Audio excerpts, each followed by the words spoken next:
The Pebble Path. How one stone at a time builds mountains of success. Imagine if I told you that the secret to climbing Mount Everest isn't having superhuman strength or endless endurance. It's simply knowing how to take one step, then another, then another. What if the difference between those who achieve their wildest dreams and those who abandon them isn't talent, luck, or even determination, but something far simpler? The profound understanding that every giant leap forward is actually composed of thousands of tiny steps that anyone can take? Welcome to the extraordinary power of small steps, where ordinary people create extraordinary results, one pebble at a time. Chapter 1. The Weight of a Feather. Let me tell you about Maria Santos, a single mother of two who worked double shifts at a diner in Phoenix, Arizona. 3 years ago, she weighed 280 pounds, struggled with diabetes, and felt trapped in a life that seemed to be spiraling beyond her control. Today, she's 130 pounds lighter, medication-free, and runs a successful meal prep business from her home. The remarkable thing? She never once attempted a dramatic transformation. Instead, she changed one small thing. She decided to walk to the mailbox every day. That's it. One trip to the mailbox. This story illustrates what I call the feather principle. Individual actions may seem weightless, but accumulated over time, they create tremendous force. A single feather weighs almost nothing, yet birds use thousands of them to soar across continents. Most of us approach change like we're trying to lift a mountain all at once. We create elaborate plans, set ambitious deadlines, and expect immediate results. When we inevitably fall short, we conclude that we lack willpower, discipline, or natural ability. But what if we've been approaching it all wrong? The human brain is wired to resist sudden, dramatic changes. It perceives them as threats to our survival and activates what neuroscientists call the amygdala hijack, flooding our system with stress hormones that make us want to retreat to familiar patterns. This is why crash diets fail, why most people abandon their gym memberships by February, and why 90% of New Year's resolutions are broken within 3 months. But small steps bypass this alarm system entirely. When we make tiny adjustments, our brain doesn't perceive them as threats. Instead, it begins to normalize these new behaviors, gradually rewiring our neural pathways through a process called neuroplasticity. This is the biological foundation of sustainable change. Consider the mathematics of small improvements. If you get just 1% better every day for a year, you don't improve by 365%. Due to the power of compounding, you actually become 37 times better. Conversely, if you get 1% worse each day, you decline to nearly zero. The trajectory of your life often comes down to the accumulation of small daily choices. James Clear, in his research on habit formation, discovered that habits are formed through a 4-step loop: cue, craving, response, and reward. The smaller the response required, the more likely we are to complete the loop and strengthen the neural pathway. This is why Maria's daily walk to the mailbox was so powerful. It required minimal effort, but created a consistent pattern that her brain could easily adopt. Let's examine why small steps work when big leaps fail. Reduced resistance. When we attempt major changes, we encounter resistance from multiple sources: our own psychology, our environment, and even the people around us. Small steps minimize this resistance, allowing us to slip under the radar of our internal and external obstacles. Immediate success. Large goals often have distant payoffs, making it difficult to maintain motivation. Small steps provide immediate wins, releasing dopamine and creating positive feedback loops that encourage continued action. Skill building. Complex skills are built through progressive development. A pianist doesn't begin with Chopin's most challenging pieces. They start with scales. Each small skill builds the foundation for more advanced capabilities. Momentum generation. Physics teaches us that objects at rest tend to stay at rest, while objects in motion tend to stay in motion. Small steps get us moving, and momentum makes subsequent steps easier. The key insight is that sustainable progress isn't about finding the perfect moment to make a dramatic change, it's about making imperfect progress consistently. The person who exercises for 10 minutes every day will ultimately achieve better results than someone who exercises intensely for 2 hours once a week. This principle applies across every domain of human achievement. Writers don't create novels in marathon writing sessions. They write a few hundred words each day. Entrepreneurs don't build businesses overnight. They make incremental improvements to their products and services continuously. Athletes don't achieve peak performance through occasional intense training. They develop through consistent, progressive practice. The beauty of small steps is that they compound not just in terms of results, but also in terms of identity. Every small action you take is a vote for the type of person you want to become. When Maria walked to the mailbox, she wasn't just burning a few calories, she was voting for her identity as someone who prioritizes health. Over time, these votes accumulated, and her sense of self began to shift. This identity-based approach to change is crucial because behavior that is incongruent with our self-image is difficult to maintain. If you see yourself as someone who isn't good with money, you'll struggle to maintain budgeting habits. But if you begin with small financial actions, like checking your bank balance daily or saving loose change, you gradually build evidence that you are becoming someone who is responsible with money. The compound effect of small steps creates what I call success spirals, positive cycles, where small wins build confidence, which leads to slightly bigger actions, which create bigger wins, and so on. This is exactly what happened with Maria. Her daily walks led to increased energy, which motivated her to make small dietary changes, which led to weight loss, which increased her confidence, which inspired her to learn about nutrition, which eventually led to her meal prep business. But there's an important caveat. Not all small steps are created equal. Random small actions don't compound effectively. The most powerful small steps are those that align with your long-term vision and build systematically toward your goals. This requires what I call strategic thinking, tactical action, maintaining a clear picture of where you want to go while focusing your daily energy on the smallest possible step forward. As we move forward in this journey together, remember that the path to extraordinary achievement isn't paved with dramatic moments of inspiration or superhuman bursts of effort. It's built from ordinary moments, ordinary actions, and ordinary people who understand that consistent small steps have the power to move mountains. Your transformation begins not with a leap, but with a single step. And you can take that step right now. Chapter 2: The Compound Interest of Progress. In 1926, a tobacco farmer's daughter named Ruth Handler saved her first dollar. She didn't come from wealth, didn't have access to sophisticated investment strategies, and certainly couldn't predict that her simple habit of saving small amounts consistently would create a fortune. But by the time she was 70, her accumulated savings and compound growth had made her a millionaire. Ruth understood something that eluded many people with higher incomes and better opportunities: the extraordinary power of consistency over time. The same principle that builds financial wealth builds every other form of wealth: physical, intellectual, emotional, and spiritual. Most people underestimate the power of compounding because its effects are nearly invisible in the short term.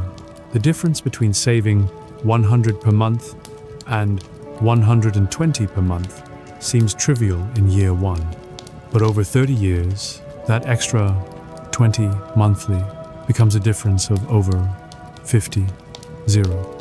This is precisely why small steps work so effectively. They harness the mathematical reality of exponential growth while staying within our psychological comfort zone. Let me share the story of David Kim, a software engineer who wanted to learn Spanish. Like many people, David initially tried the dramatic approach. He bought expensive software, planned to study for 2 hours daily, and set a goal to be fluent within 6 months. After 3 weeks of inconsistent effort and mounting frustration, he abandoned the project entirely. 2 years later, David tried a different approach. He committed to learning just one new Spanish word every day. Not 5 words, not 10, just one. He used a simple phone app during his morning coffee routine. The commitment seemed almost embarrassingly small, but he stuck with it. After 1 year, David knew 365 Spanish words. After 2 years, the daily habit had expanded naturally. He was learning 3-5 words per day without conscious effort, listening to Spanish podcasts during his commute, and even thinking in Spanish occasionally. By year 3, he was conversational. By year 4, he was fluent enough to work with Spanish-speaking clients, which led to a promotion and a 40% salary increase. David's transformation illustrates several key principles of compound progress. The breakthrough point. Most compound growth appears flat for extended periods before reaching a breakthrough point where results become dramatically visible. David's Spanish felt minimal for months, then suddenly accelerated. This pattern appears in every domain: fitness, relationships, career advancement, creative skills. The key is persistence through the seemingly flat periods. Natural expansion. When we establish a sustainable foundation, expansion happens organically. David didn't need to force himself to learn more words. As his confidence grew and the habit solidified, natural enthusiasm took over. This is the opposite of willpower-based approaches that require constant effort to maintain. System integration. Small steps naturally integrate into existing systems and routines. David's single daily word learned during coffee became part of his morning ritual, requiring no additional time or planning. Integration is more powerful than motivation because it doesn't depend on how we feel on any given day. The mathematics of compound progress extends beyond individual habits to what I call skill stacking. Each small capability you develop doesn't just add to your abilities, it multiplies them. David's Spanish didn't just make him bilingual, it opened career opportunities, travel experiences, cultural connections, and cognitive benefits that enhanced other areas of his life. Consider Sarah Chen, an accountant who started writing for 15 minutes each morning. This small habit led to improved communication at work, which led to leadership opportunities, which led to speaking engagements, which led to consulting work, which eventually became a full-time business. The compounding effect wasn't just in her writing ability, it was in how writing enhanced her thinking, communication, confidence, and professional network. This is why I encourage what I call keystone habits, small actions that naturally trigger positive changes in other areas. Exercise is a classic keystone habit because it tends to improve diet, sleep, energy, mood, and self-discipline. Reading is another because it enhances knowledge, vocabulary, focus, and empathy. Financial tracking is a third because it increases awareness, responsibility, and decision-making in all areas of spending. The compound interest of progress also applies to relationships. Small, consistent acts of kindness, attention, and appreciation compound into deep trust and connection over time. The couples who stay together aren't necessarily those who make grand romantic gestures. They're the ones who consistently do small things to show care and consideration. Similarly, career advancement rarely comes from single dramatic achievements. It comes from consistently delivering quality work, building relationships, developing skills, and contributing value over time. The person who arrives 10 minutes early, asks thoughtful questions, and volunteers for small projects is more likely to advance than someone who works intensely for short periods between long stretches of minimal effort. There's a crucial insight here about timing and patience. In our instant gratification culture, we tend to overestimate what we can achieve in a year and underestimate what we can achieve in a decade. The compound effect requires what I call patient urgency. Urgent about taking daily action, patient about seeing results. The most successful people I've studied have mastered this balance. They work with intense focus on their daily small steps while maintaining a long-term perspective about outcomes. They understand that progress is like growing a tree. You can't make it grow faster by pulling on it, but you can ensure it gets water, sunlight, and nutrients every day. This perspective helps explain why lottery winners often end up broke, while people who build wealth slowly tend to keep it. Sudden success bypasses the skill building and character development that comes from compound progress. When success comes too quickly, people haven't developed the systems, habits, and mindset necessary to sustain it. The compound effect also explains why starting is more important than planning. Many people spend months creating detailed plans but never begin. Meanwhile, someone who starts with imperfect action and adjusts along the way often achieves better results. This is because the compounding effect begins immediately with action, while planning only prepares for future action. As you think about your own goals and dreams, remember that the question isn't whether you can achieve them. It's whether you can commit to the small daily actions that compound toward them. The path to any significant achievement is paved with countless small steps, each seemingly insignificant, but collectively unstoppable. The compound interest of progress is the closest thing to magic in the real world. It transforms ordinary actions into extraordinary results, average people into high achievers, and dreams into reality. The only requirement is consistency over time. Your compound growth begins with today's small step. What will yours be? Chapter 3. The Mythology of Overnight Success. The internet loves transformation stories, before and after photos, rags to riches tales, zero to hero narratives. These stories inspire us, but they also create a dangerous illusion that success happens suddenly, dramatically, and completely. Let me tell you about Colonel Sanders, whose story has been mythologized as an overnight success. The popular narrative goes like this. At age 65, facing financial ruin, Sanders frantically pitched his chicken recipe to restaurants and was rejected 9 times before finally getting his first yes, leading to the creation of KFC. This story is emotionally satisfying because it suggests that success can happen at any age with enough persistence. But it's not accurate. Harlan Sanders had been perfecting his chicken recipe for decades. He operated a service station, then a motel with a restaurant, gradually building culinary skills and business experience. He developed his pressure cooking technique over years of experimentation. By the time he franchised his recipe, he had already run successful food businesses for over 30 years.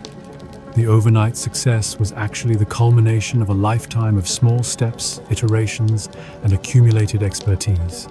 This pattern repeats everywhere we look.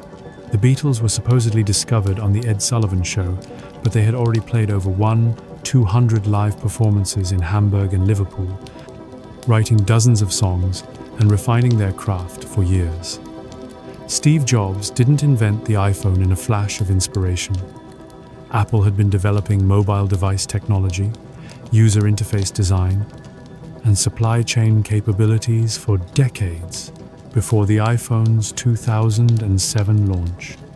The mythology of overnight success is not just inaccurate, it's harmful. It creates unrealistic expectations that lead to premature abandonment of efforts.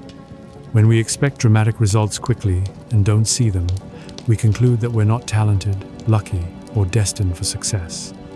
This mythology keeps people cycling through get-rich-quick schemes instead of building real wealth through consistent investment and skill development. Consider the story of Amy Walsh, a graphic designer who struggled for years to build a freelance business. She constantly compared herself to online entrepreneurs who claimed to have built 6-figure businesses in 6 months. Their success stories made her feel like a failure because her own progress was slow and incremental. The breakthrough came when Amy stopped chasing overnight success and started focusing on small, consistent improvements. She committed to contacting 2 potential clients every day, improving 1 design skill per month, and publishing 1 piece of content weekly. These actions seemed insignificant compared to the dramatic strategies she tried before. But something remarkable happened. After 6 months of consistent small steps, Amy noticed her skills had improved substantially. After a year, she had a steady stream of clients and referrals. After 2 years, she was earning more than she had at her previous corporate job. The overnight success took 24 months of daily effort, but from the outside, it looked like she had suddenly become successful. This illustrates what I call the iceberg effect of success. The visible achievement is like the tip of an iceberg. It represents only a small fraction of the actual work. the massive foundation of preparation, practice, and persistence remains hidden below the surface. Understanding this principle is liberating because it removes the pressure to achieve dramatic results quickly. Instead, it allows us to focus on the process rather than the outcome, finding satisfaction in daily progress rather than waiting for major breakthroughs. The mythology of overnight success also ignores the role of failure in achievement. Every successful person has a graveyard of failed attempts, abandoned projects, and lessons learned through setbacks. These failures aren't obstacles to success, they're essential components of it. Each failure provides information, builds resilience, and eliminates approaches that don't work. Take the example of Dyson, the vacuum cleaner company. James Dyson created 126 prototypes before developing the first successful Dyson vacuum. The popular narrative focuses on his final breakthrough, but the real story is about the systematic process of iteration and improvement. Each failed prototype wasn't actually a failure, it was a small step toward the eventual solution. This process-oriented approach to success requires what I call faith in the process. Confidence that consistent small actions will eventually compound into significant results, even when we can't see immediate evidence. This faith is based not on blind optimism, but on understanding the mathematical reality of compound growth and the historical evidence that persistent effort eventually produces results. The mythology of overnight success also overlooks the importance of timing and preparation. Success often appears sudden because it represents the moment when preparation meets opportunity. But the preparation phase, which may last months or years, is invisible to observers who only see the final result. Consider Lin-Manuel Miranda's Hamilton, which appeared to burst onto the Broadway scene as an overnight sensation. But Miranda had spent 7 years developing the show, preceded by years of honing his craft through smaller projects. The overnight success was preceded by decades of small steps in composition, performance, and storytelling. This pattern appears in every field. The scientist who makes a breakthrough discovery has typically spent years conducting experiments and building knowledge. The athlete who wins a championship has spent thousands of hours in training. The artist who creates a masterpiece has created hundreds of lesser works first. Understanding this reality shifts our focus from seeking shortcuts to embracing the process. Instead of asking, "How can I succeed quickly?" we learn to ask, "What small step can I take today that moves me toward my goal?" This shift in perspective has profound psychological benefits. When we stop expecting overnight results, we become more patient with ourselves and more consistent in our efforts. We judge our progress by our daily actions rather than our current results. We find motivation in the process itself, rather than waiting for external validation. The antidote to overnight success mythology is what I call process pride, taking satisfaction in consistent effort rather than immediate results. This might mean celebrating the fact that you wrote for 30 minutes today, regardless of the quality of what you produced, or feeling proud that you exercised, even if you don't see physical changes yet. Or appreciating that you made one sales call, regardless of whether it resulted in immediate business. Process pride sustains motivation through the inevitable periods when results aren't visible. It also builds the identity of someone who is committed to growth and improvement, which ultimately becomes more valuable than any specific achievement. As you pursue your own goals, remember that every overnight success story has an invisible foundation of small, consistent actions taken over extended periods. The people who appear to succeed suddenly have actually been succeeding gradually for much longer than we realize. Your success story won't happen overnight, and that's actually good news. It means you have time to build the skills, character, and systems necessary to sustain your achievements once they arrive. It means you can enjoy the journey of growth rather than waiting for a destination that may never come.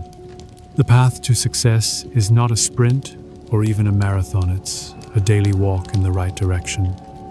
And you can begin that walk today with a single small step. Chapter 4. The Architecture of Habits. Imagine your daily life as a house. Your habits are the invisible foundation, walls, and structure that hold everything together. Most people try to redecorate their lives, changing their external circumstances, environment, or goals while ignoring the underlying architecture. But lasting change requires rebuilding from the foundation up, one small structural element at a time. The most successful people I've studied don't rely on motivation or willpower to achieve their goals. Instead, they've constructed what I call success architecture systems of small automatic behaviors that reliably produce desired outcomes without requiring conscious effort or decision-making. Consider the daily routine of Maya Patel, a busy emergency room physician who also maintains a successful blog, runs marathons, and has written 2 books. Her secret isn't superhuman energy or extraordinary time management. It's a carefully constructed system of habits that work together seamlessly. Maya's day begins at 5:00 a.m. Not because she's naturally an early riser, but because she's built a bedtime routine that makes early rising inevitable. At 9:00 p.m., she puts her phone in airplane mode and places it in the kitchen. At 9:15, she reviews her priorities for the next day and writes them on a notepad beside her bed. At 9:30, she reads fiction for 15 minutes, then lights out by 9:45. This evening routine ensures she gets adequate sleep, which makes the 5:00 a.m. wake up natural rather than forced. Upon waking, she immediately drinks a large glass of water, prepared the night before, puts on running clothes laid out the previous evening, and goes for a 30-minute run. The running habit changes to a writing habit. She writes for 45 minutes, while her post-run endorphins are high and her mind is clear. By 7:00 a.m., before most people are fully awake, Maya has already exercised and made progress on her book. These accomplishments create positive momentum that carries through her entire day. She doesn't rely on finding time or feeling motivated. The system automatically produces the behaviors that support her goals. This illustrates the key principle of habit architecture. Individual habits are less important than how habits connect to create systems. Maya's evening routine enables her morning routine, which enables her writing habit, which builds her identity as an author, which motivates better evening habits. Each element reinforces the others. The science of habit formation reveals why this systematic approach works better than willpower-based change. Habits are neurological loops stored in the basal ganglia, a primitive part of the brain that operates automatically. When we repeat a behavior in a consistent context, our brain creates neural pathways that make the behavior increasingly automatic. But here's the crucial insight. We can intentionally design these loops rather than letting them form randomly. Every habit follows what researchers call the habit loop: cue, routine, reward. The cue triggers the behavior, the routine is the behavior itself, and the reward reinforces the loop. Let's examine how to construct powerful habit architecture. Start with identity, not outcomes. The most sustainable habits are those that align with your desired identity rather than specific goals. Instead of, "I want to lose weight," think, "I want to become someone who prioritizes health." Instead of, "I want to write a book," think, "I want to be a writer." Identity-based habits are self-reinforcing because each action becomes evidence of who you are. Design clear cues. Habits need specific triggers. Instead of, "I'll exercise more," create a specific cue. "After I pour my morning coffee, I'll put on my running shoes." The more specific and consistent the cue, the stronger the habit becomes. Environmental design: placing your running shoes by the coffee maker makes cues unavoidable. Make it obvious. Good habits should be visible and convenient. Keep healthy snacks at eye level in the refrigerator. Place books where you'll see them. Leave your guitar out rather than storing it in a case. The easier it is to see the cue, the more likely you are to follow through. Make it attractive. Habits stick better when they're enjoyable. Find ways to make necessary behaviors more appealing. Listen to podcasts only while exercising. Buy beautiful notebooks for journaling. Create pleasant environments for important activities. Maya writes in a sunny corner of her kitchen with fresh flowers nearby. She's made writing attractive to her brain. Make it easy. Reduce the friction for good habits and increase friction for bad ones. Prepare healthy meals in advance. Use smaller plates to reduce portion sizes. Install website blockers for distracting sites. Remove obstacles that make desired behaviors difficult. Make it satisfying. Habits are strengthened by immediate rewards. Find ways to celebrate small wins. Track your progress visually. Create accountability with others. Maya marks an X on a calendar after each writing sessiona, simple but satisfying reward that reinforces the habit. The most powerful habit architecture involves what I call keystone habits, behaviors that naturally trigger positive changes in other areas. Exercise is a classic keystone habit because it tends to improve diet, sleep, mood, and productivity. Reading is another because it enhances knowledge, focus, and vocabulary. Making your bed each morning might seem trivial, but it often triggers a cascade of other organizing behaviors. Consider the transformation of Marcus Johnson, a sales manager who struggled with organization and productivity. Instead of trying to overhaul his entire life, Marcus focused on building one keystone habit, processing his email inbox to 0 every day at 5:00 p.m. This simple habit required Marcus to develop better prioritization skills, communication systems, and decision-making processes. As his email management improved, he became more organized in other areas. The confidence from mastering this one system motivated him to apply similar systematic thinking to his sales processes, personal finances, and health habits. Within a year, Marcus had been promoted twice, lost 30 pounds, and eliminated most sources of stress from his life. The transformation began with one small habit that created a ripple effect throughout his entire system. The architecture of habits also involves what I call habit stacking, connecting new behaviors to established routines. Since existing habits are already strong neural pathways, we can use them as anchors for new behaviors. The formula is, after I existing habit, I will new habit. For example, after I sit down at my desk with my morning coffee, I will write 3 pages in my journal. Or, after I brush my teeth at night, I will write down 3 things I'm grateful for. By stacking new habits onto existing ones, we leverage established neural pathways rather than trying to create entirely new ones. But habit architecture isn't just about adding good habits, it's also about systematically removing bad ones. This requires understanding that bad habits serve a purpose, usually providing some form of stress relief, entertainment, or social connection. Simply removing the behavior without addressing the underlying need usually leads to relapse. The key is substitution rather than elimination. If you check social media when you're bored, replace it with reading. If you eat junk food when stressed, replace it with a short walk. If you watch TV mindlessly in the evening, replace it with a hobby or conversation with family. The new behavior should serve the same underlying need while supporting your long-term goals. Creating powerful habit architecture takes time, but the investment pays compound dividends.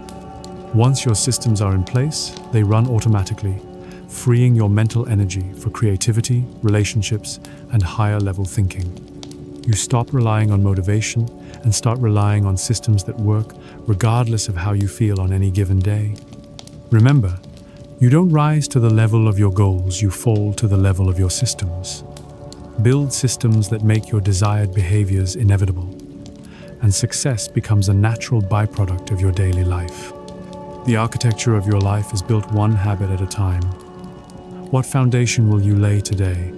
Chapter 5, The Art of Micro-Commitments. The distance between intention and action is often measured not in miles but in the size of the commitment we think we need to make.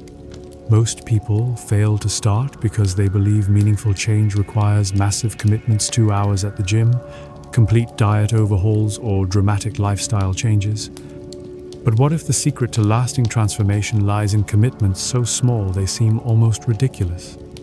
let me introduce you to the concept of micro-commitments. Actions so tiny that it's harder to say no than to say yes. These aren't just small steps, they're steps so small that they bypass resistance entirely, making consistency almost inevitable. Consider the story of Jennifer Liu, a marketing executive who wanted to start a daily meditation practice. For years, she had tried and failed to meditate for 20 minutes each morning. She would start enthusiastically, manage it for a few days, then miss a day due to a busy schedule. Once she broke the streak, she would abandon the practice entirely, feeling like a failure.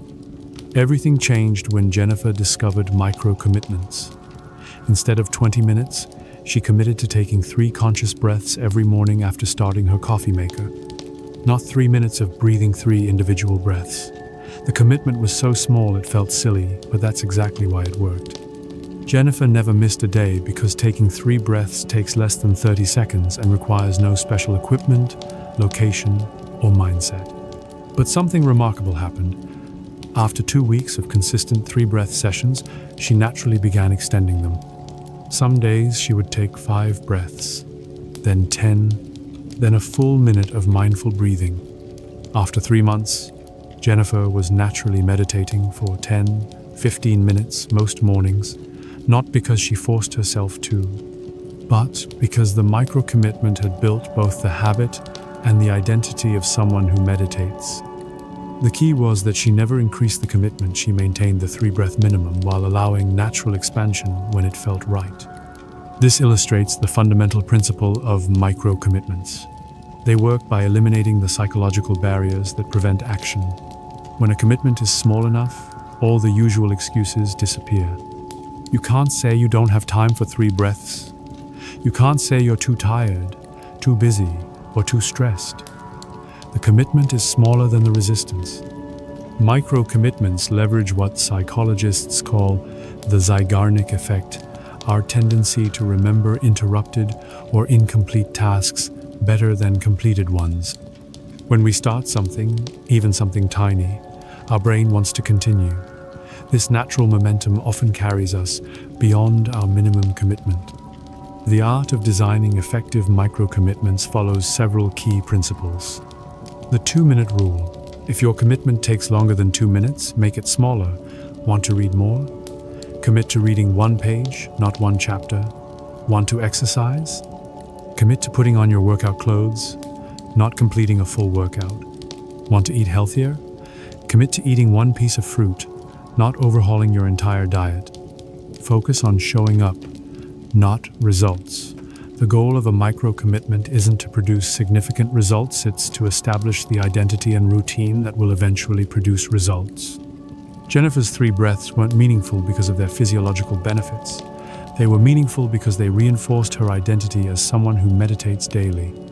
Make it ridiculously easy. The commitment should be so easy that you feel slightly embarrassed by how small it is. If you're not sure whether you can do it every day for a month, it's too big. Start with something you're absolutely certain you can maintain. Then trust the process of natural expansion. Anchor to existing routines. Connect your micro-commitment to something you already do consistently. After I pour my morning coffee, I'll write 1 sentence in my journal. After I brush my teeth at night, I'll do 1 push-up. After I sit at my desk, I'll organize 1 document. Existing habits provide the structure and triggers for new ones. Let me share how this played out for Robert Chen, an accountant who wanted to get in shape but struggled with consistency. Robert's previous attempts at fitness followed the same pattern. He would join a gym with ambitious plans, work out intensely for a few weeks, then gradually decrease frequency until he stopped entirely. Instead of repeating this cycle, Robert committed to doing 1 push-up every morning after he got out of bed. Just 1. It seemed absurdly small for someone who wanted to transform his fitness, but he stuck with it because it was impossible to fail. After 2 weeks of single push-ups, Robert found himself naturally doing 2 or 3 some mornings. After a month, he was doing 5 to 10. After 3 months, he had added sit-ups and jumping jacks to his routine. After 6 months, He joined a gym because he genuinely wanted to, not because he felt he should. The transformation wasn't just physical, it was psychological. Robert had spent years seeing himself as someone who was bad at exercise and lacking discipline. The micro-commitment helped him build evidence of a new identity, someone who exercises every day. This identity shift was more valuable than any specific workout routine. Micro-commitments work across every domain of life. Creative work. Commit to writing one sentence, drawing one line, or playing one chord on your instrument. The hardest part of creative work is often starting, and micro-commitments eliminate the starting barrier. Learning, commit to reading one page, watching one educational video, or learning one new word in a foreign language. Knowledge compounds over time, and consistency matters more than intensity. Relationships. Commit to sending one text message to someone you care about, giving one compliment, or having one meaningful conversation per day. Relationships are built through accumulated, small interactions. Organization. Commit to organizing one drawer, filing one document, or cleaning one small area. Overwhelming tasks become manageable when broken into micro-components. Financial health. Commit to tracking one expense, saving $1, or reading one paragraph about investing. Financial literacy and habits build gradually through consistent, small actions. The power of micro-commitments extends beyond individual habits to what I call system building. Each small commitment is like a thread in a larger tapestry.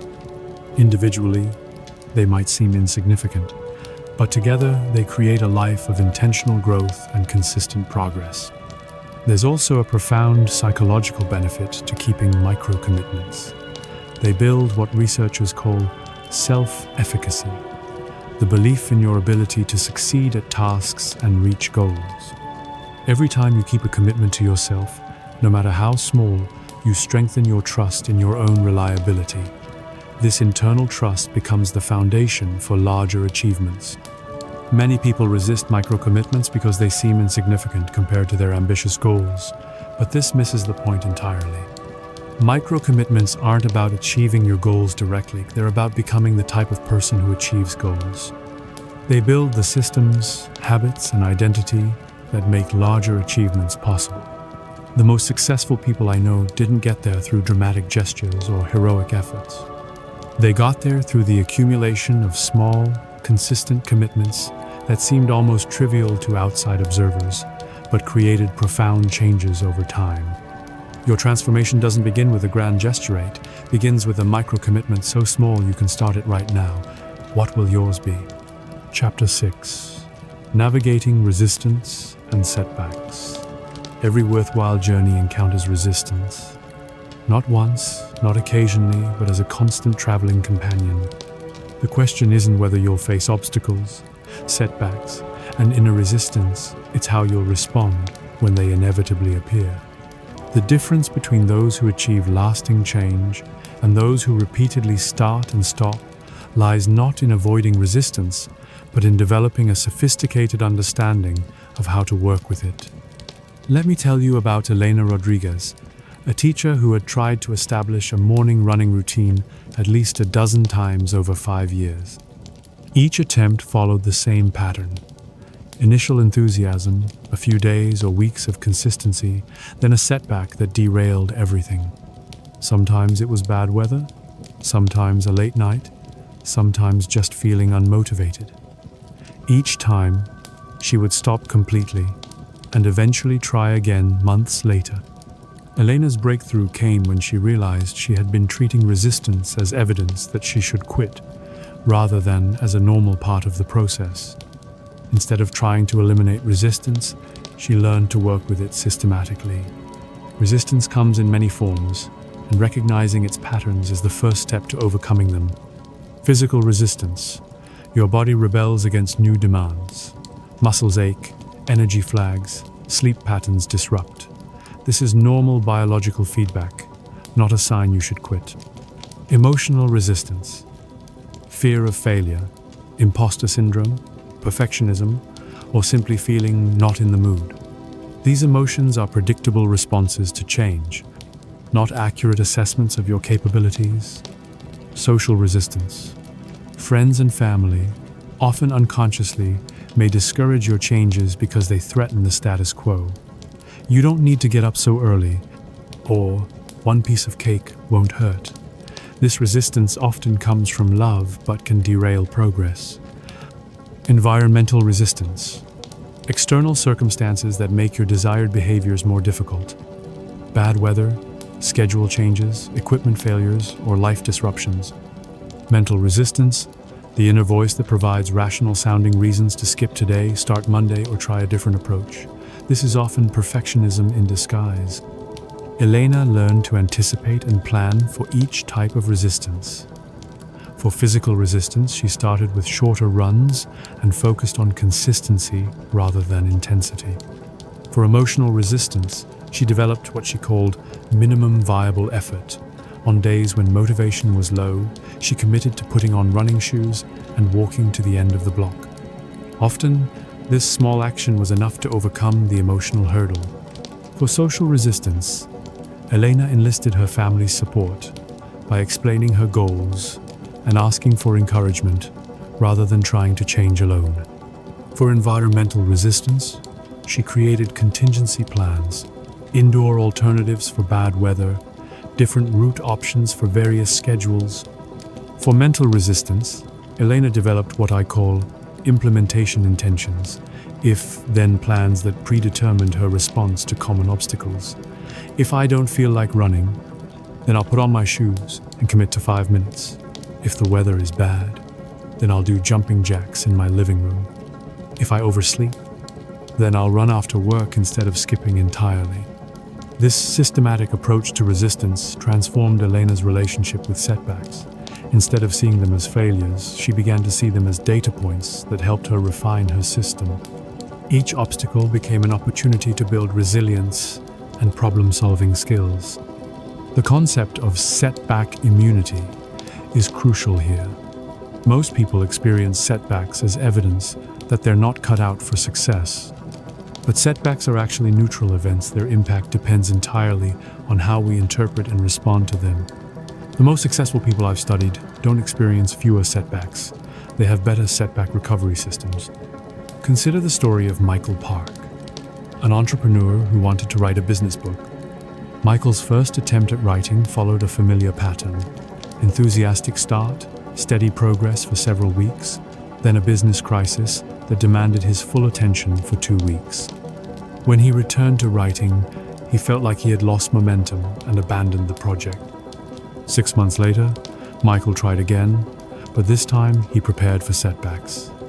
He anticipated that business demands would occasionally interrupt his writing schedule, so he built flexibility into his system. Instead of committing to writing every day, he committed to writing 4 days per week. Instead of trying to maintain momentum through memory, he kept detailed notes about where he left off and what to write next. When the inevitable setback occurred, a major client issue that consumed 3 weeks, Michael didn't see it as failure. He saw it as a planned interruption. He returned to writing using his notes, picked up where he left off, and completed his book 8 months later. This illustrates a key principle. Resilient systems are designed with setbacks in mind. Instead of trying to create perfect conditions, we create systems that can function imperfectly and still produce results over time. Here are the core strategies for building setback immunity. The 85% rule: plan to succeed 85% of the time, not 100%. If you want to exercise 5 days per week, expect to miss 1 day occasionally due to life circumstances. This expectation removes the all-or-nothing thinking that turns temporary setbacks into permanent abandonment. Never miss twice. This simple rule prevents temporary lapses from becoming permanent ones. If you miss your morning writing session, make sure you don't miss it again the next day. 1 missed day is a setback. 2 consecutive missed days is the beginning of a broken habit. Minimum viable effort. On days when you can't do your full routine, do something smaller rather than nothing. Can't run for 30 minutes? Walk for 10. Can't write 500 words? Write 50. Can't cook a healthy meal? Eat one piece of fruit. Small actions maintain momentum and identity even when circumstances aren't ideal. Recovery protocols. Develop specific plans for getting back on track after disruptions. What will you do after returning from vacation, recovering from illness, or dealing with a crisis? Having predetermined recovery strategies prevents extended drift. Reframe setbacks as data. Instead of judging setbacks as personal failures, treat them as information about your system. What conditions led to the setback? What could you adjust to prevent similar disruptions? This analytical approach removes emotion and focuses on improvement. The psychology of setbacks reveals why they're so disruptive. When we experience a setback, our brain interprets it as evidence that we're not the type of person who succeeds at this activity. This identity threat triggers what researchers call moral licensing, the tendency to use past good behavior to justify current bad behavior. For example, if you've been eating healthy for 2 weeks, then have a bad eating day, your brain might say, "I've been so good, I deserve this cheat day," which becomes a cheat week, then a return to old patterns. The key is to separate identity from temporary behavior. One day of poor eating doesn't make you an unhealthy person, it makes you a healthy person who had an off day. The most powerful reframe for setbacks is to view them as strength training for your character. Just as muscles grow stronger by recovering from stress, our ability to maintain positive habits grows stronger by recovering from disruptions. Each time you bounce back from a setback, you build evidence that you're someone who doesn't give up easily.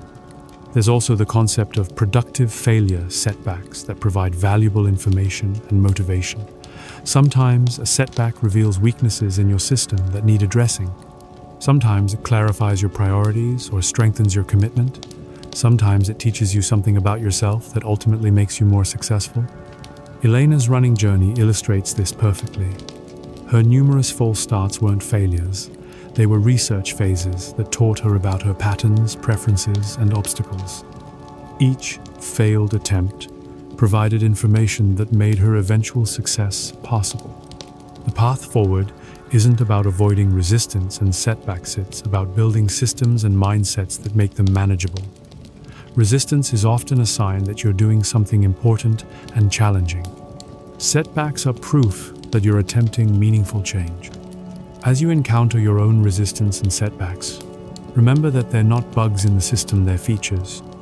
They're opportunities to build resilience, refine your approach, and strengthen your identity as someone who persists through challenges. The most successful people aren't those who never face obstacles. They're those who have developed sophisticated strategies for working with obstacles. Your setbacks don't define you, your recoveries do. Chapter 7. The social dimension of change. Humans are inherently social creatures. We evolved in tribes, and our modern brains still carry ancient programming that makes us exquisitely sensitive to social approval, belonging, and the behavior of those around us.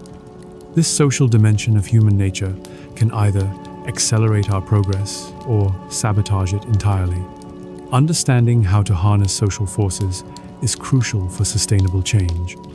Consider the famous Framingham Heart Study, which has tracked the health and social connections of thousands of people for over 70 years. One of the most striking findings was that obesity appears to spread through social networks like a contagion. If your friend becomes obese, your risk of obesity increases by 57%. If your friend's friend becomes obese someone, you may not even know your risk still increases by 20%. But the reverse is also true. Healthy behaviors spread through networks just as powerfully as unhealthy ones. When one person in a social group starts exercising regularly, others are significantly more likely to follow suit. The same pattern appears with smoking cessation, financial responsibility, educational achievement, and career success. This reveals a profound truth. Your social environment isn't neutral. It's either supporting your desired changes or undermining them, often in ways you don't consciously recognize. Let me share the story of Tom Mitchell, a software developer who struggled for years to maintain healthy eating habits. Tom would start strong with meal planning and healthy choices, but gradually drift back to fast food and processed snacks. He couldn't understand why his willpower seemed to evaporate so consistently. The breakthrough came when Tom realized that his closest friends and colleagues had very different relationships with food. His lunch companions regularly chose fast food and made jokes about health food nuts. His roommate kept junk food prominently displayed in their shared kitchen. His weekend social activities centered around bars and restaurants known for large portions and indulgent foods. Tom wasn't failing due to lack of willpower. He was swimming against a powerful social current. Every day, his environment sent hundreds of subtle messages that contradicted his health goals. Instead of trying to overcome this social resistance through individual effort, Tom strategically redesigned his social environment. He joined a hiking club where healthy eating was normalized and celebrated. He found new lunch companions who shared his interest in nutrition. He asked his roommate to keep junk food in his private space rather than common areas. He suggested new types of social activities that didn't revolve around excessive eating and drinking. These changes weren't about finding better friends. They were about creating social contexts that supported rather than undermined his goals. Within 6 months, healthy eating had become natural and automatic because it was socially reinforced rather than socially challenged. This illustrates several key principles about the social dimension of change. Environmental design. Your physical and social environment shapes behavior more powerfully than conscious decision-making. If everyone around you exhibits certain behaviors, those behaviors will seem normal and natural to you. Consciously designing environments that support your goals is more effective than relying on willpower to resist environmental pressures. Social proof. We look to others for cues about appropriate behavior, especially in ambiguous situations.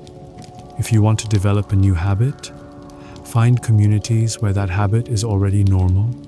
Want to become a writer? Spend time with writers. Want to become financially responsible? Surround yourself with people who make thoughtful financial decisions. Accountability systems. Public commitments and social accountability are powerful motivators.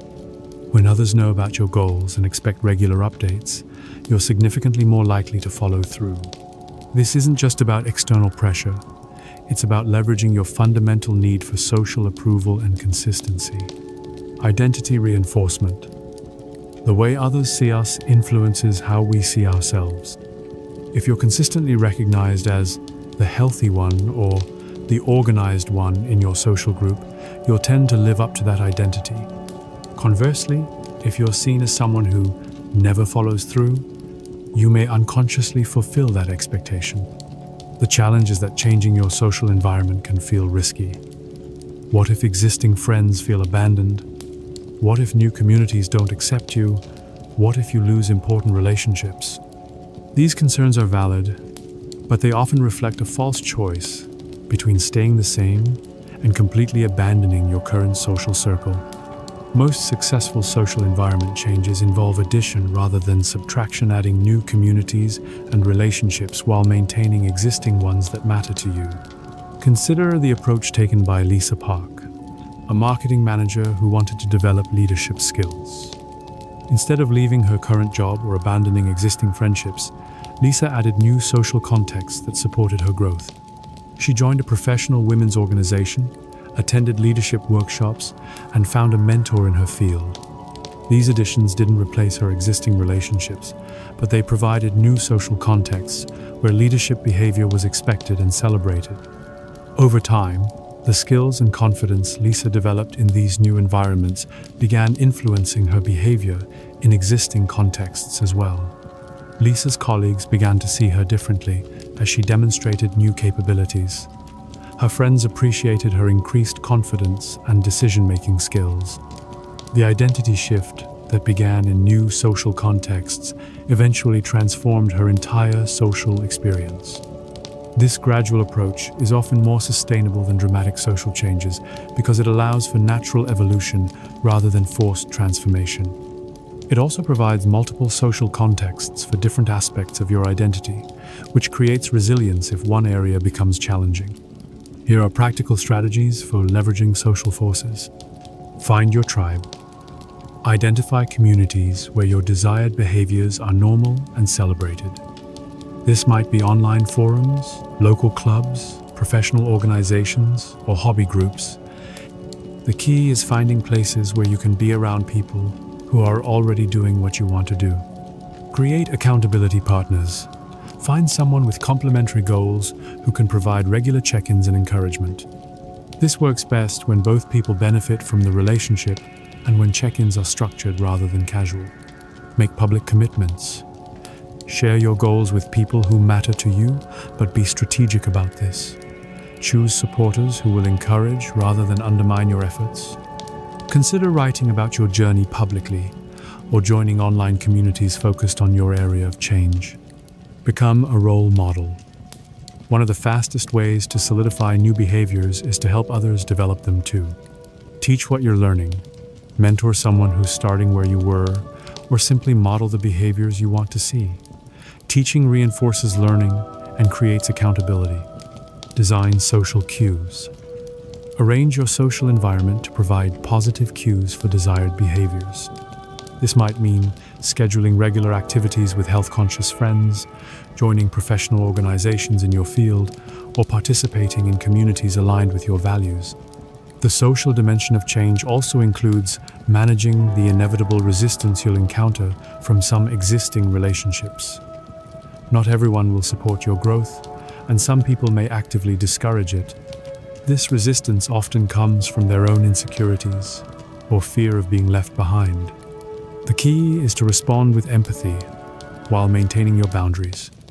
You can acknowledge others' concerns without letting them derail your progress. Sometimes relationships naturally drift apart as you grow in different directions, and that's okay. The relationships that matter will adapt and strengthen as you become more aligned with your authentic self. Remember that social influence works both ways. As you change, you'll influence others around you. Your commitment to growth gives others permission to pursue their own development. Your success becomes evidence that change is possible. In many cases, the people who initially resist your changes eventually become inspired by them. The social dimension of change isn't about finding perfect people or creating ideal circumstances. It's about consciously choosing social contexts that support rather than undermine your growth.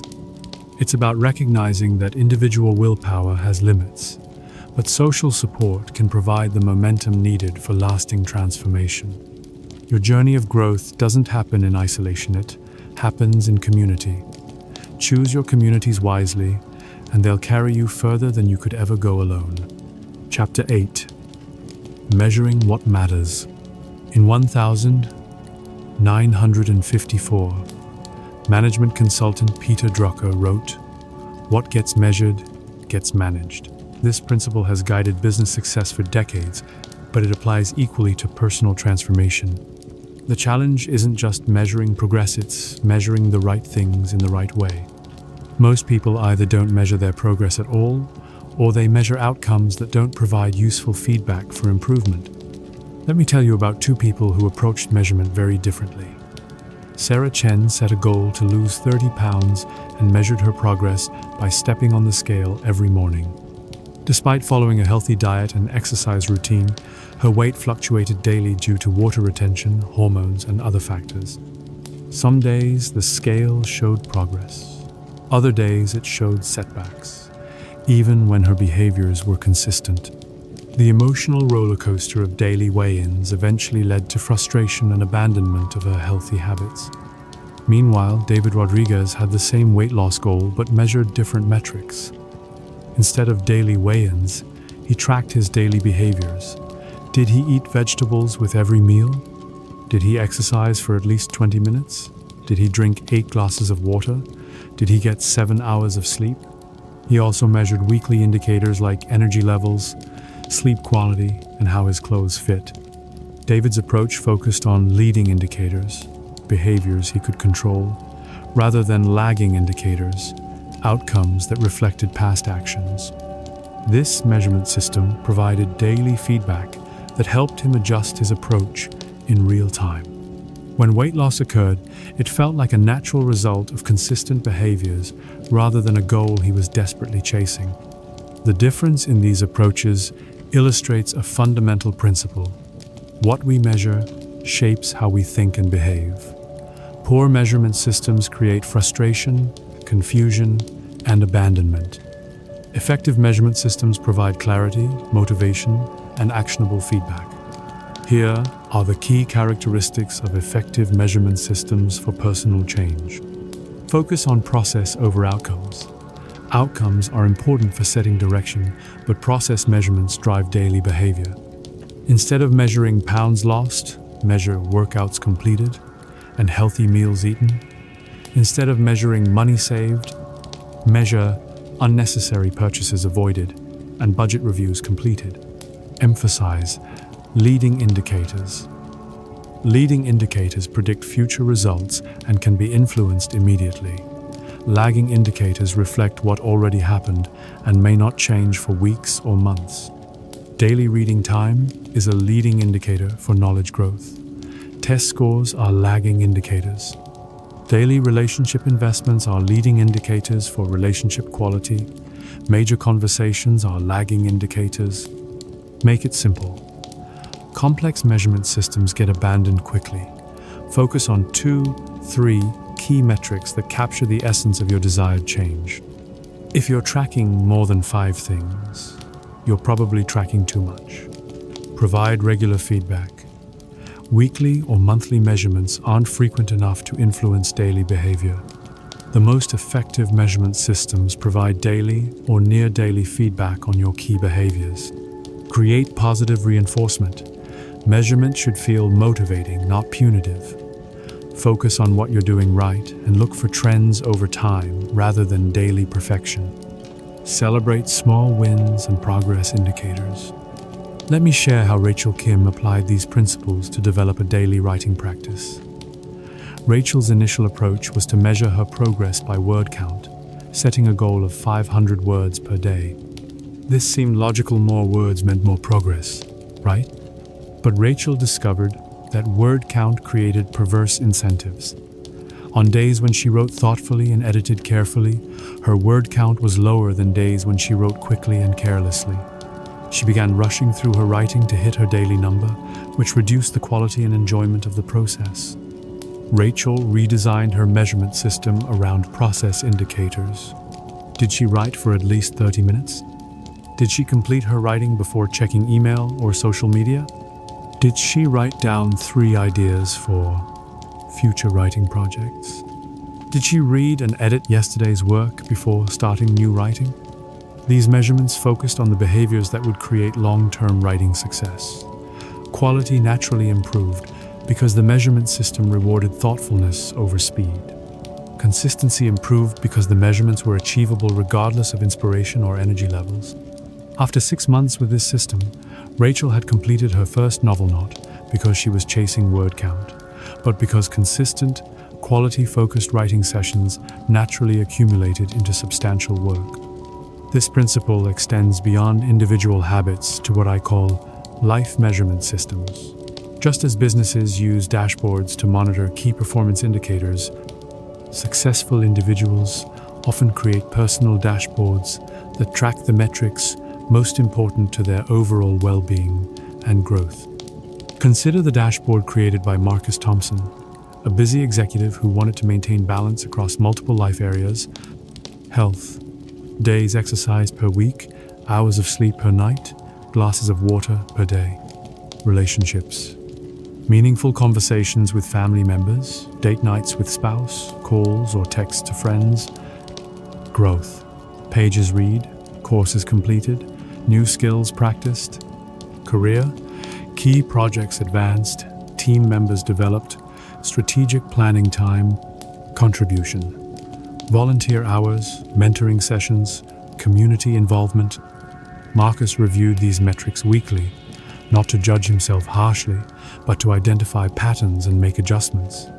If his relationship metrics were low, he would prioritize family time the following week. If his growth metrics were lacking, he would schedule learning activities. The dashboard provided objective feedback about his priorities versus his actions. The power of measurement extends beyond individual tracking to what researchers call social measurement. Sharing your metrics with others for accountability and support. This might involve workout partners who track exercise together, book clubs that share reading progress, or professional groups that discuss skill development. Social measurement leverages our fundamental need for approval and consistency. When others are aware of our commitments and progress, we're significantly more likely to follow through. The key is choosing the right people to share with, those who will encourage rather than judge, and who understand that measurement is about progress, not perfection.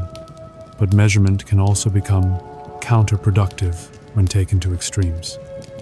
Obsessive tracking can create anxiety, reduce enjoyment, and shift focus from intrinsic to extrinsic motivation.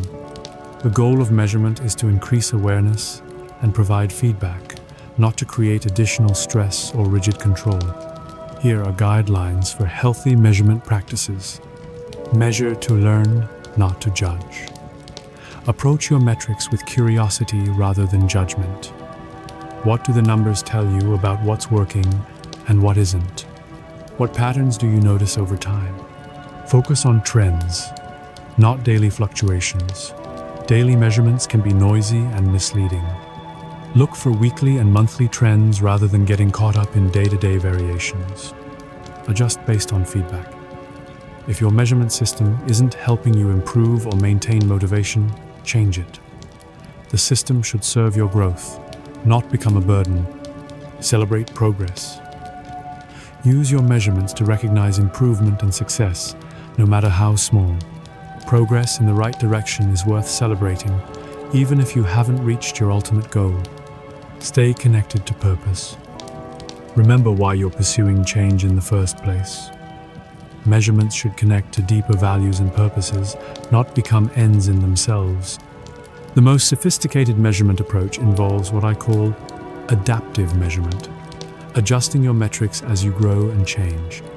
The measurements that are useful when establishing a new habit may be different from those that are helpful when maintaining an established practice.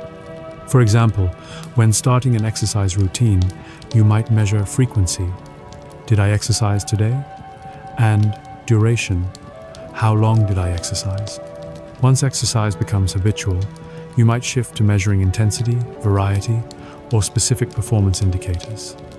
The measurement system evolves as your needs and capabilities develop. Remember that the most important measurement is often the simplest. Are you becoming the person you want to be? This qualitative assessment, reflected on regularly, can provide the most meaningful feedback of all. Measurement is a tool, not a master. Use it to gain clarity, maintain motivation, and guide improvement. But never let the measurement become more important than the growth it's meant to support. What will you choose to measure starting today? Chapter 9: The Long Game.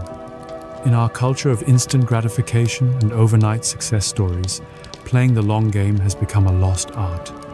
We live in a world of quarterly earnings reports, social media likes, and same-day delivery.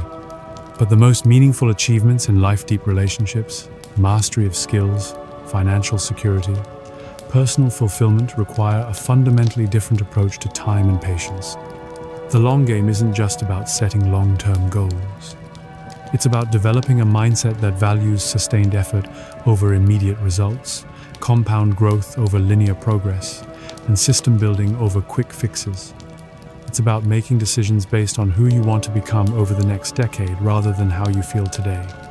Let me tell you about two entrepreneurs who started businesses in the same industry at the same time. Lisa Park launched her consulting firm with aggressive growth targets. She focused on landing big clients quickly, scaling rapidly, and maximizing short-term revenue. She worked 80-hour weeks, took on any project that paid well, and prioritized immediate cash flow over long-term relationships. Meanwhile, James Wu took a different approach. He started with a clear vision of the company he wanted to build in 10 years, then worked backward to determine what systems, relationships, and capabilities he needed to develop. He chose clients carefully, invested heavily in employee development, and often turned down lucrative, short-term opportunities that didn't align with his long-term vision. After 2 years, Lisa's business looked more successful. She had higher revenue, more employees, and greater market visibility. James's business was smaller, grew more slowly, and required more patience from investors and stakeholders. But by year 5, the trajectories had reversed. Lisa's focus on short-term gains had created fundamental weaknesses. High employee turnover, inconsistent service quality, dependence on a few large clients, and a reputation for being transactional rather than strategic. When market conditions shifted, her business struggled to adapt. James's business, built on solid foundations, began to compound. His invested in employee development created a team of highly skilled professionals who attracted premium clients. His focus on long-term relationships generated consistent referrals and repeat business. His systematic approach to capability building allowed the company to adapt and thrive despite market changes. This story illustrates the fundamental principle of the long game. Short-term optimization often undermines long-term success, while long-term optimization creates sustainable competitive advantages that compound over time. Playing the long game requires developing what I call temporal intelligence, the ability to think across different time horizons simultaneously. This means making daily decisions that align with weekly goals that support monthly objectives that build toward annual targets, and annual targets that advance decade-long visions. Consider the approach taken by Maria Santos, whom we met in the first chapter. Her transformation from struggling single mother to successful entrepreneur didn't happen through a series of dramatic breakthroughs.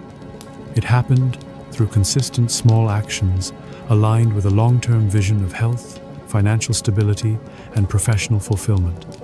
Maria's daily walk to the mailbox was connected to a weekly goal of increased physical activity, which supported a monthly objective of improved health, which advanced an annual target of weight loss and diabetes management, which aligned with a decade-long vision of being a healthy, energetic mother and successful business owner. This temporal alignment created what researchers call implementation consistency. Daily actions that naturally support long-term objectives without requiring constant decision-making or willpower. When your daily habits are aligned with your long-term vision, progress becomes automatic rather than effortful. The long-game mindset changes how we interpret setbacks and challenges. Instead of seeing obstacles as evidence that we should quit or change direction, we see them as temporary disruptions in a longer journey. This perspective provides emotional resilience during difficult periods and prevents premature abandonment of worthwhile pursuits. Consider the career journey of Dr. Angela Chen, who wanted to become a leading researcher in renewable energy. Her path included multiple setbacks: research projects that didn't produce expected results, grant applications that were rejected, job opportunities that didn't materialize, and periods when progress seemed stagnant. A short-term mindset would have interpreted these setbacks as evidence that she should change careers or lower her ambitions. But Angela maintained a long-game perspective, viewing each setback as part of the natural process of building expertise and credibility in a competitive field.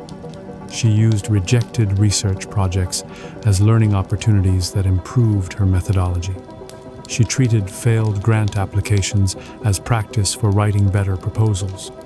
She leveraged job rejections as feedback for developing additional skills and experience. Each apparent setback actually contributed to her long-term success by building resilience, knowledge, and professional networks.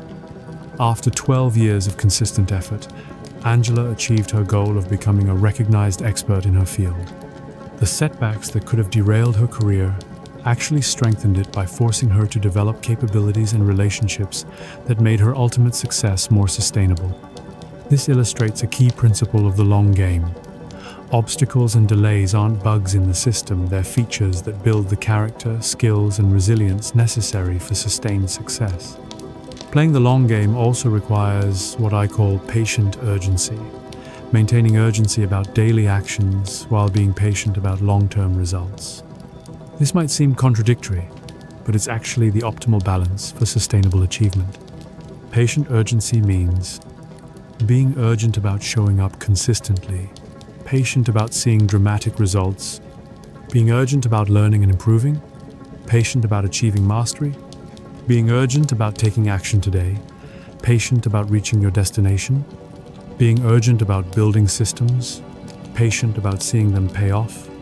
This balance prevents the two most common mistakes in personal development: being so focused on long-term goals that you don't take consistent action, or being so impatient for results that you abandon worthwhile pursuits too quickly. The long-game mindset also changes how we approach skill development. Instead of trying to become competent quickly, we focus on becoming exceptional eventually. This means accepting periods of incompetence, embracing the beginner's mindset, and viewing learning as a lifelong process rather than a destination. Malcolm Gladwell popularized the concept of 10-0 hours for developing expertise, but the real insight isn't about the specific number. It's about the mindset required to invest thousands of hours in deliberate practice. The long game means being willing to be bad at something long enough to become good at it. This principle applies to every area of development. Financial wealth builds through decades of consistent saving and investing, not through get-rich-quick schemes or market timing. Deep relationships develop through years of shared experiences, mutual support, and emotional investment, not through dramatic gestures or perfect communication. Physical fitness results from sustained lifestyle changes and progressive training, not from intensive short-term programs or extreme measures. Professional expertise emerges from continuous learning, deliberate practice, and accumulated experience, not from credentials or natural talent alone. Personal fulfillment grows from alignment between values and actions over time, not from achieving specific goals or external recognition. The challenge of the long game is maintaining motivation when progress isn't visible. This requires developing what I call faith in the process. Confidence that consistent small actions will eventually compound into significant results, even when current evidence is limited. This faith isn't blind optimism, it's based on understanding the mathematical reality of compound growth and the historical evidence that persistent effort eventually produces results. It's supported by measuring leading indicators, your daily actions, rather than lagging indicators, your current results. The long game also requires building what researchers call delayed gratification tolerance, the ability to sacrifice immediate pleasures for long-term benefits. This isn't about denying yourself all immediate enjoyment, but about making trade-offs consciously rather than impulsively. Every time you choose to exercise instead of watching TV, save money instead of making an impulse purchase, or work on important projects instead of checking social media, you're strengthening your delayed gratification muscles. Like physical muscles, these get stronger with practice and make future decisions easier. The most successful long-game players have learned to find immediate satisfaction in the process itself, rather than waiting for distant outcomes. They enjoy the daily practice of writing, not just publishing books. They appreciate the process of learning, not just achieving credentials. They find fulfillment in building relationships, not just having strong connections. This process-oriented satisfaction is crucial because the long game is, by definition, long. If you can only find satisfaction in final outcomes, you'll spend most of your life feeling unfulfilled. But if you can find joy in daily growth and progress, the journey becomes as rewarding as any destination. As you think about your own long game, remember that the most successful people in any field aren't necessarily the most talented or lucky. They're the ones who consistently played the long game while others were seeking shortcuts. Your long game begins with a single question: what kind of person do you want to be in 10 years? Once you have that vision, every daily choice becomes either a step toward that future self or away from it. The path may be long, but it's traveled one step at a time, and you can take that step today. Conclusion: your first step forward. We've journeyed together through the landscape of sustainable change, exploring the science, psychology, and practical reality of transformation through small steps. We've seen how Maria walked to her mailbox and built a business, how David learned Spanish one word at a time, how Elena overcame years of fitness false starts, and how countless others have achieved remarkable results through remarkably small actions. But knowledge without application is just entertainment. The question now isn't whether you understand these principles, it's whether you'll apply them. The distance between where you are and where you want to be isn't measured in miles or months, but in the courage to take a single small step forward. Let me leave you with the story of one more person, you. Right now, you have the opportunity to become the protagonist of your own transformation story. You have access to the same principles that have guided every successful change we've discussed. You have the same 24 hours each day that others have used to create extraordinary results. The only question remaining is, what will your first small step be? Perhaps it's reading one page of a book each morning. Maybe it's doing 5 push-ups before your shower. It could be writing one sentence in a journal, saving $1, or taking one conscious breath. The specific action matters less than the decision to begin. Your step should be so small that it's almost impossible to fail. So simple that you can do it even on your worst days. So brief that it fits into your existing routine without disruption. It should connect to your larger vision, but not depend on perfect conditions or extraordinary motivation. Remember, you don't need to see the whole staircase to take the first step. You don't need to have everything figured out before you begin. You don't need to wait for the perfect moment, the ideal circumstances, or the complete plan. You just need to take one small step, then another, then another. The compound effect doesn't care about your past failures, your current circumstances, or your self-doubts. It only cares about consistency over time. Every day you show up and take your small step, you're voting for the person you want to become. Every day you maintain your practice, you're building evidence of your own reliability. Every day you continue, you're proving that you're someone who follows through on commitments to yourself. The path to extraordinary achievement isn't dramatic or heroic, it's steady, patient, and persistent. It's built from ordinary moments and ordinary actions performed by ordinary people who understand that small steps, taken consistently, have the power to move mountains. Your transformation begins not tomorrow, not Monday, not next month, but right now, with the next choice you make. The journey of 1,000 miles begins with a single step, and you're completely capable of taking that step today. What will it be? Thank you for joining me on this journey through the power of small steps. Remember, progress isn't about perfection, it's about direction. You don't have to be great to get started, but you have to get started to be great. Your future self is counting on the small step you take today. Now go take it.